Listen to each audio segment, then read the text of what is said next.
Bonjour à tous et bienvenue dans l'affiche de la semaine, saison 1, épisode 7. Après vous avoir emmené en Corée du Sud, on va revenir cette semaine en Amérique du Sud avec un choc, un vrai, un grand, le Super Classico chilien qui va opposer ce dimanche dans le mythique Estadio Nacional l'Universidad de Chile à Colo-Colo. Alors comme je le disais, ce match se dispute ce dimanche à 17h heure française. Donc encore une fois, et vous commencez à en avoir l'habitude mais c'est bien de le répéter, l'excuse du décalage horaire ne comptera pas. Ce match compte pour la 9e journée du championnat chilien. Et bien évidemment, Universidad de Chile Colo-Colo, c'est un immanquable du football sud-américain, car ce duel a marqué l'histoire, la grande et la petite du foot chilien.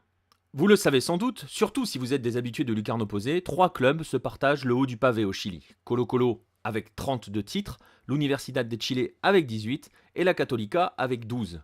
Alors ces 3 clubs ont d'abord été les représentants de certaines castes, dirons-nous, avec de haut en bas, la Católica qui était considérée pendant très longtemps comme le club des aristos, parce qu'il représentait l'Universidad Católica qui est l'université des aristocrates, la U qui représentait, on va dire, la classe moyenne, moyenne sup, et pour employer des termes actuels, et donc Colo-Colo qui était le club du peuple.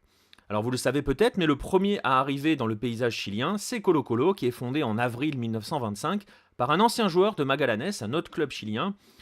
Clin d'œil de l'histoire d'ailleurs, Magallanes sera le premier champion de l'ère professionnelle du football au Chili, devant Colo-Colo. Donc, on en revient à notre joueur. Ce joueur-là s'appelle David Arellano, et il était en conflit avec ses dirigeants. Il n'était pas le seul, mais il était en tout cas le leader de ce conflit, et ils exigeaient notamment des réformes sportives et économiques auprès de leur club.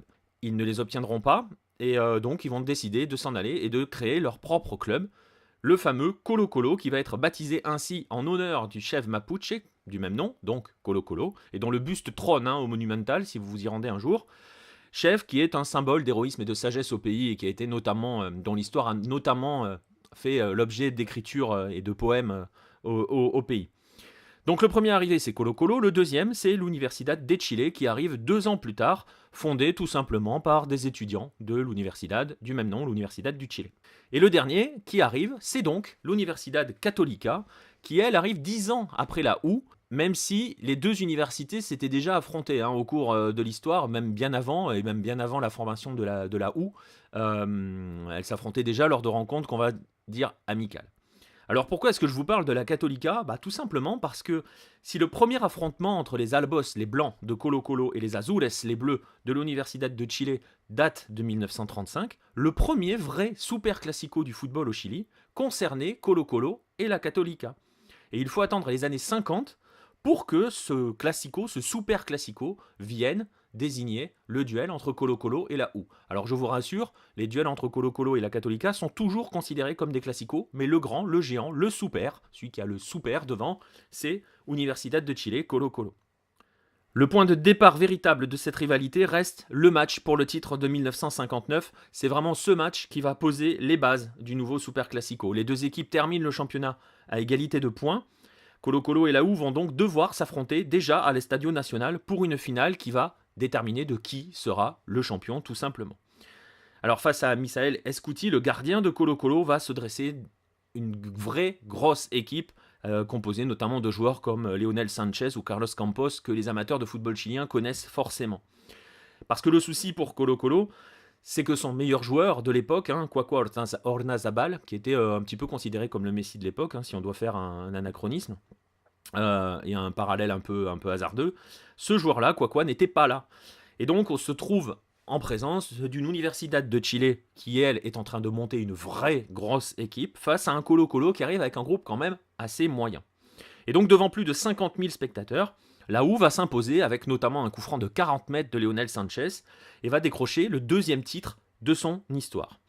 Ce dont on ne se doute pas encore, c'est que ce premier Super Classico marque la naissance de ce que l'on appellera le Ballet Azul, la grande équipe de la U qui va complètement écraser le football chilien pendant une dizaine d'années. Car oui, alors, pendant 10 ans, l'Universidad de Chile domine totalement le football local et passe près d'un titre international même, un titre continental.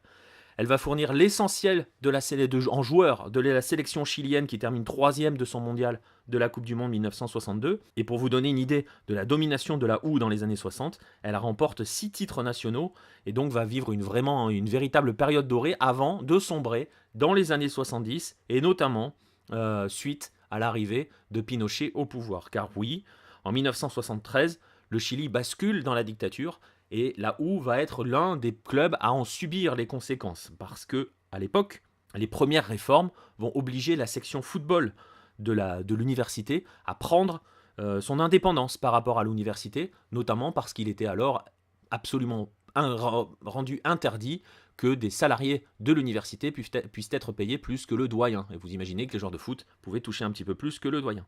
Et donc ce qui va se passer, c'est qu'elle va perdre aussi les financements par l'université, et donc la OU ne va pas s'en relever, ses meilleurs joueurs vont partir, elle entre dans une véritable crise économique et va donc couler lentement, mais sûrement, mais doucement, justement par manque d'appui financier. Et pendant cette période noire de l'histoire du Chuncho, l'un des surnoms de l'Universidad de Chile, Colo-Colo, lui, retrouve le chemin du succès. Alors c'est assez amusant parce que pendant plusieurs décennies, les hauts de l'un vont correspondre aux bas de l'autre, et inversement.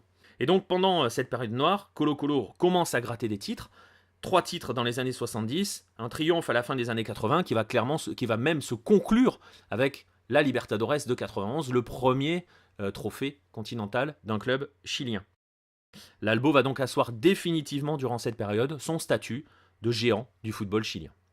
Alors cette période trouble dans l'histoire du Chili alimente énormément de rancœur et elle repose pour certains aspects sur certains mythes et notamment du côté des supporters de la OU parce que pour eux, le fameux Colo-Colo est clairement le club de Pinochet.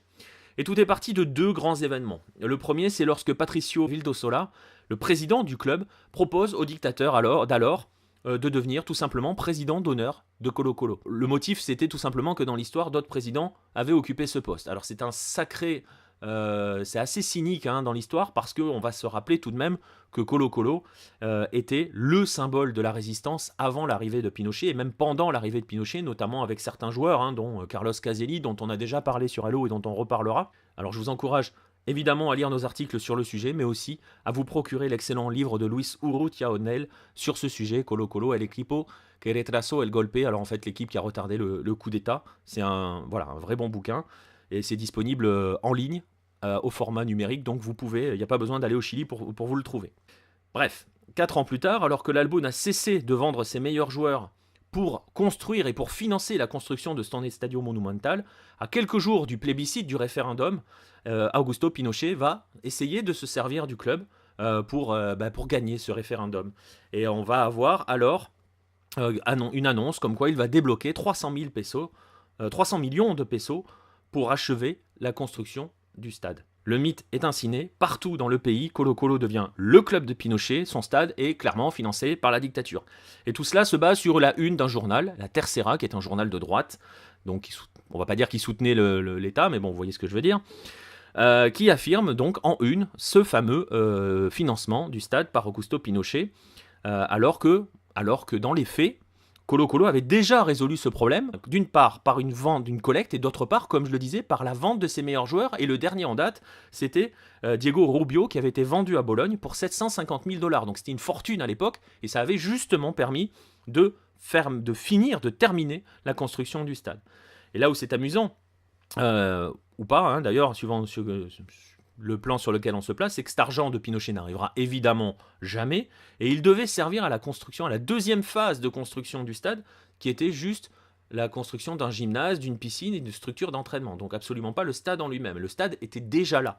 Mais qu'importe, la lutte est vaine, on peut faire ce qu'on veut, torturer n'importe quel supporter de la OU en particulier, jamais ils ne vous diront autre chose que le Monumental, c'est le stade de Pinochet. D'ailleurs, un chant de supporters, Vamos a romper el estadio de Pinochet, est chanté par les hinchas de la OU dès qu'ils s'y rendent. Donc voilà, c'est devenu plus qu'un mythe, c'est devenu une signature des adversaires de Colo-Colo. On va dire que ça ajoute un élément de plus, ça pose une braise de plus sur laquelle on peut souffler pour embraser davantage un classico qui est déjà ultra bouillant parce qu'il est devenu, et il a pris de l'ampleur surtout ces dernières années, On a des souvenirs, hein, la baston énorme en 99 lors d'un match entre guillemets amical, les tirages de cheveux entre Johnny Herrera et Jorge Valdivia qui vont se retrouver encore ce dimanche en 2005, en passant par des insultes proférées les uns contre les autres, par médias interposés, enfin bref, du grand classique de la chaleur sud-américaine. Et comme vous pouvez donc l'imaginer, le Super Classico c'est devenu un vrai moment où la passion est totalement démesurée, exacerbée. C'est donc un vrai point culminant d'une saison et c'est aussi donc devenu l'un des plus grands classicos, non seulement au Chili, mais aussi sur le continent. Et alors pourquoi tout cela? Parce que évidemment, il y a tout cet aspect historique hein, avec Pinochet. Je vous invite à relire nos articles à le sujet et à écouter le podcast que nous avions fait notamment sur l'histoire des stades de la Houe, dans lequel on parlait un petit peu de ces affaires-là. Il s'avère que sur le plan sportif, depuis environ une vingtaine d'années, presque 30 ans même maintenant, ça a repris, ça a gagné en intérêt, parce que la Houe est revenue vers les sommets dans les années 90, et donc forcément, les deux équipes se rencontrent soit pour jouer des titres, soit pour des périodes, des matchs qui sont décisifs. Et surtout, on va voir toutes les nouvelles générations et les grands joueurs chiliens de ces dernières années qui vont marquer les Super Classico de leur empreinte. On peut citer Marcelo Salas, qui est auteur d'un hat-trick lors d'une victoire de la Houe 4-1 en 94. On peut parler du 5-0 de l'Universidad de Chile, époque Sampaoli. Et où on peut parler, par exemple, pour les supporters de Colo-Colo, d'une victoire 4-2, avec à l'époque en attaque un duo qui s'appelait Humberto Suazo, Alexis Sanchez. Rien que ça, mes amis, vous voyez, tous les grands sont passés dans ces clubs-là, tous les grands ont marqué de leur empreinte ce Super Classico. Alors aujourd'hui, hein, le bilan général reste encore largement en faveur de Colo-Colo, 102 victoires, 65 nuls, 62 défaites, toutes compétitions confondues, donc ça c'est vraiment le bilan général. Et, donc la Houe essaye toujours de courir à essayer de rattraper le temps. Pour vous donner une idée hein, de la domination de Colo-Colo de manière générale, dans son stade, le Monumental, donc le fameux stade de Pinochet pour les supporters de la Houe, Colo-Colo est invaincu depuis 2001. Ça commence à remonter, mais et pour vous donner une idée, Johnny Herrera, qui garde les buts de la Houe, était déjà présent. Donc ça vous donne une idée. Mais bon, ça c'est du point de vue statistique. Il y en a une petite dernière qui va clairement porter la poisse à Colo-Colo maintenant que je vous la donne. Sachez que son coach, Pablo Guédé, depuis qu'il a pris les commandes de Colo-Colo, a disputé 10 classicos. Alors, j'englobe dans Classico les matchs face à la Houe, mais aussi face à la Católica.